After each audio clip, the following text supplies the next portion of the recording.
We're going to be looking at Argand diagram. So this is the second chapter on the core view of maths module. So in Argand diagram, a grid where values of x and y can be plotted is known as a Cartesian set of axes after René Descartes. On an Argand diagram, it's very similar, but the x-axis will represent the real numbers and the y-axis will represent the imaginary numbers. And these are named after Robert Argand, or Jean-Robert Argand, from the 18th century. Although they were first described by Norwegian-Danish land surveyor mathematician Caspar Wessel, complex numbers can be plotted on Argand diagram by considering the real and imaginary parts as coordinates. So it's very similar to what you would have done with coordinates from AS Maths. So the representation of the following complex numbers on the Argand diagram, if we take the first complex number z1 to be 2 plus 5i, so we looked at in the last lesson how we said complex numbers could consist of real and imaginary. So you could see here we've got both real and imaginary. And we have another set of complex number, 3 minus 4i, another one minus 4 plus I. So in an Argand diagram, the axis will look something like this, very similar to any other axis. Okay? To plot the first one, z1, we need to go 2 to the right on the real and then 5 on the imaginary. z2, we go 3 to the right and 4 down, and z3, we go 4 to the left and 1 up. So now we could find the magnitude. And remember, magnitude is another way of saying find the size. So we're going to find the magnitude of OA, OB, and OC, where O is the origin of the Argand diagram. So you can use Pythagoras theorem. So to work out this size here, we just do 2 squared plus 5 squared and square root that. So that gives us root 29. So why don't you guys pause the video and work out the magnitude of Z2 and Z3. So now we've got the size of B and size of C.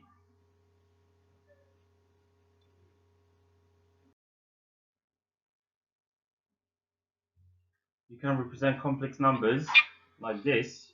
For example, Z1, Z2 and Z1 plus Z2 on the Argand diagram. So if we added up the sum of Z1 and Z2, okay, that'll give us 7 plus 4i. And then we will simply just have a look at what Z1 and Z2 would look like. So Z1, you will go like this, 4 and then I. Z2, you will go 3 plus 3i. The Z1 and Z2, okay, would be 7 plus 4i. And what you'll notice here is the vector of Z1 plus Z2 is effectively the diagonal of a parallelogram. So very similar to what you would have done with this. Now let's look at the difference between the two complex numbers.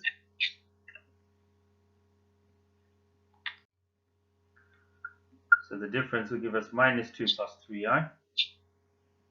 Now if we represent this in the Argand diagram, we've got our Z1 and Z2, and we've got our Z1 minus Z2. So here what we see, Z1 minus Z2 is still the diagram of a parallelogram. If you have to connect these up, you will get a parallelogram. So one side is Z1 and the other side is minus Z2, shown on the diagram.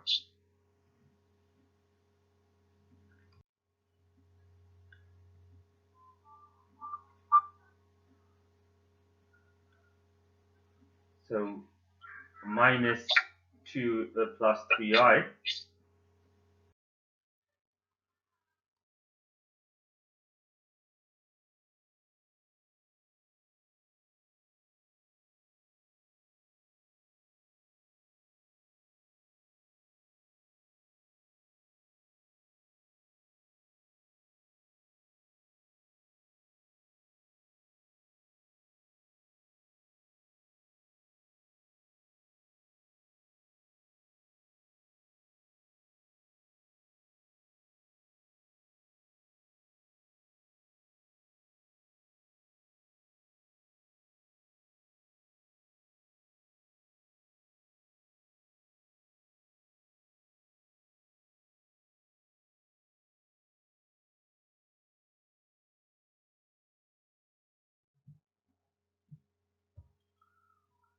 So we've seen up to this point how to represent complex numbers.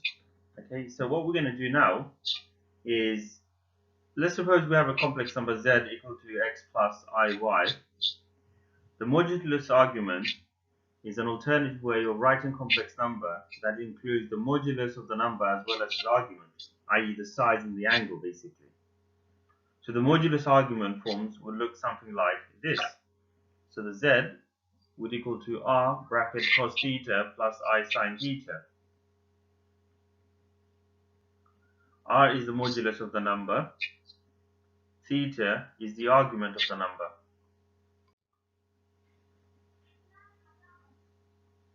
So if we take this complex number z and split it up into a right angle triangle, we know this is the hypotenuse, it's the opposite and adjacent. So using basic trigonometry, we know the opposite side is simply sine theta times h.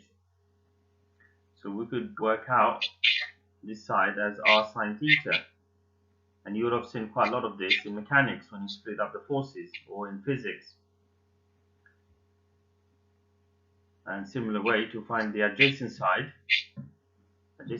would be r cos theta. Again, this is very similar to what you would have done in mechanics.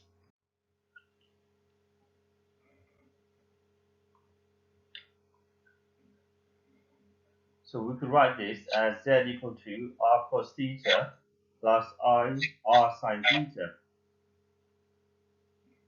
which when we factorize, r is a common factor, so z would equal to r bracket cos theta plus I sine theta.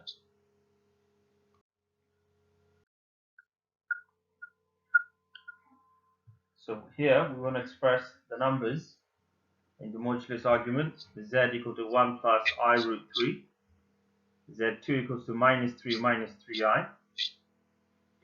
So here's our z1, here's our z2.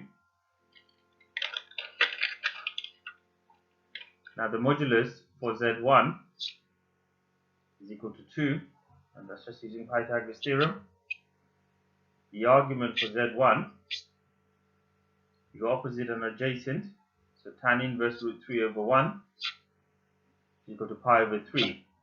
And it's important here we use radians.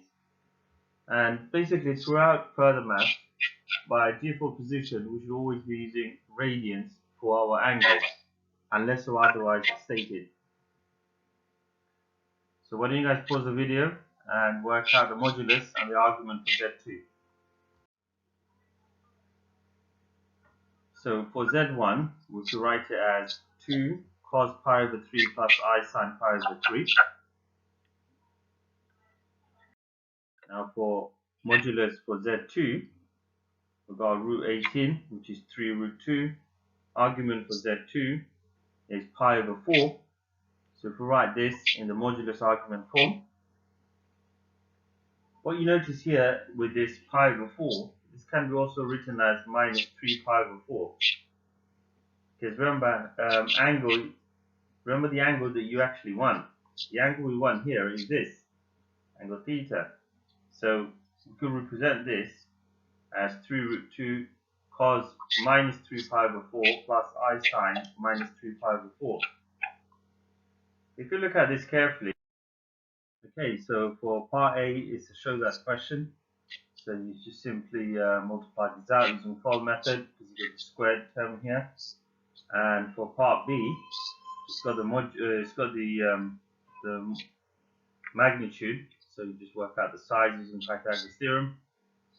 For C, it says find the argument for z squared, giving your answer in radians to 2 decimal places.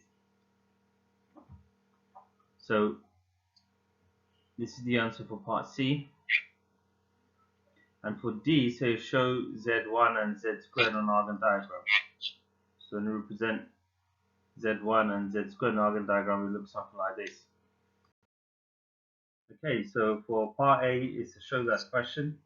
So you just simply multiply this out using fold method because you get the squared term here. And for part B, it's got the magnitude. so you just work out the size using Pythagoras theorem. For C, it says find the argument for z squared, giving your answer in radians to 2 decimal places. So this is the answer for part C. And for D, it says show z1 and z squared on Argand diagram. So when we represent z1 and z squared in Argand diagram, it looks something like this.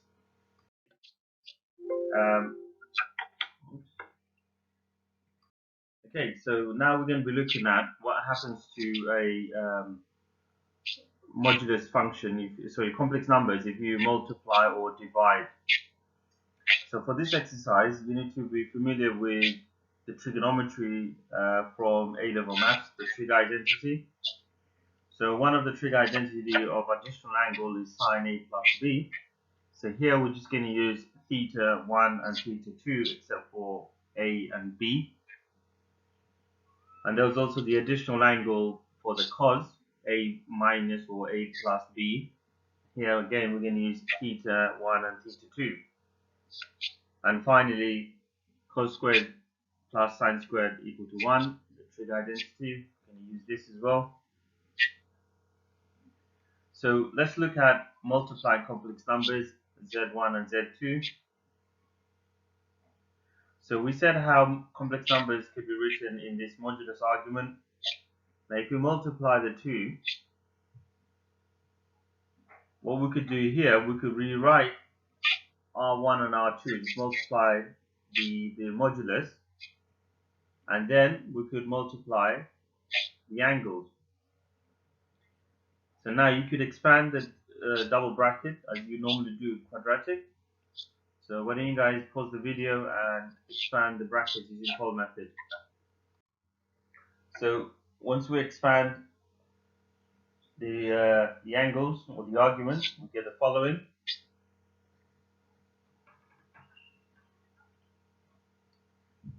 And now we could start thinking about collecting the like terms,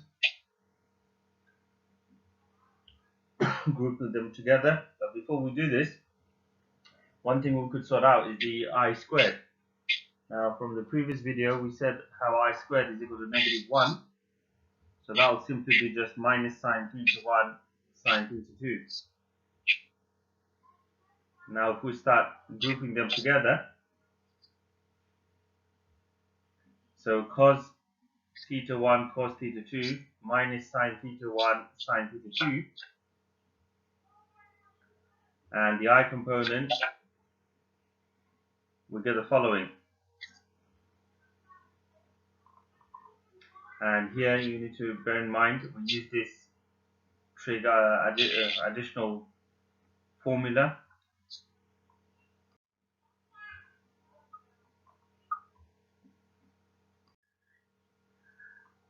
So what we see here then is when you multiply two complex numbers, you just simply multiply the moduli together and you add the arguments together.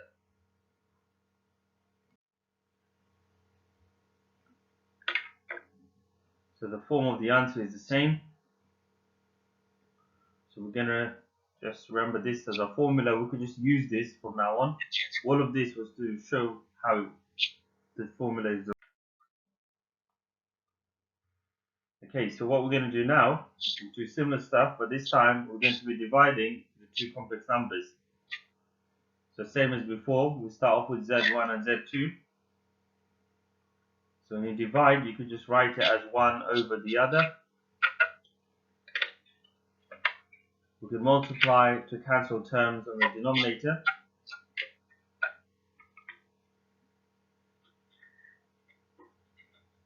Just like what you would do with surds. You want to take the opposite terms, and we talked about this on the complex numbers in the previous lesson. So when we multiply the brackets, the numerator we get this, and the denominator we get the following.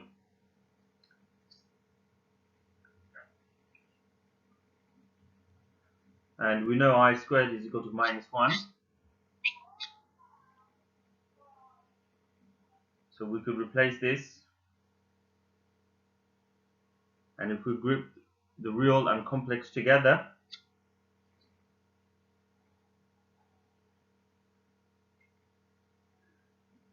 we get the following on the numerator, and on the denominator it's quite nice.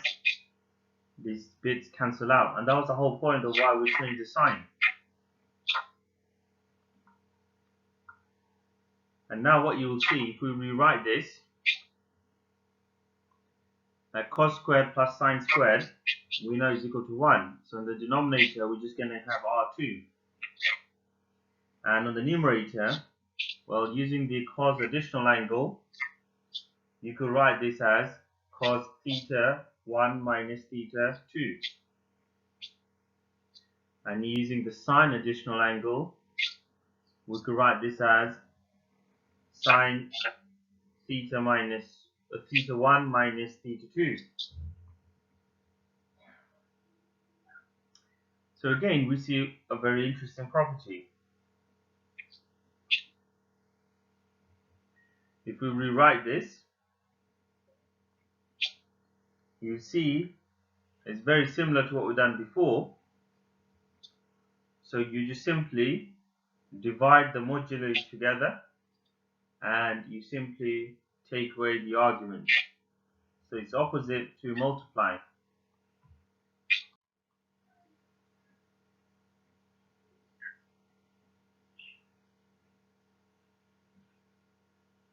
So these are the two forms that we're going to remember from now on. One for multiplying complex number and the other for dividing complex number. So let's take this example here. We want to multiply these two sets of complex number. So why don't you guys pause the video and have a go at this question. Okay, so we're going to combine using one of the rules above. In this case is multiply. So we're just going to simply multiply the moduli together, so 3 and 4. And we're going to just add the argument. So it gives us 12 cos pi over 2 plus I sin pi over 2. So now we know cos pi over 2, well, that's just 0, and sin pi over 2 is 1. So if we multiply these out, we just simply get 12i. Okay, now have a go at this question. So here, the cos and sine terms must be added for this to work. So we know that cos minus theta is cos theta, and sine minus theta is minus sine theta. So we could rewrite this in this form. The reason we do this so that we could have plus and a plus here. So combine using the rule from the above. Now we could multiply 2 and 3. And then we could add pi over 15 plus minus 2 pi over 5. And when we simplify this, we multiply out, we get the following. 3 minus 3 root 3i. Okay, so here's another one. So this time we're dividing. So why don't you guys pause the video and have a look at this question. Okay, so here clearly we're dividing this, so we're going to use this formula. So first of all, we start off by dividing the moduli. And then here we just take away the argument because we're dividing. And if we simplify this, now we know that each one of these can be written in this form, so it's not in trig anymore. And then if you just multiply out, give you minus half i.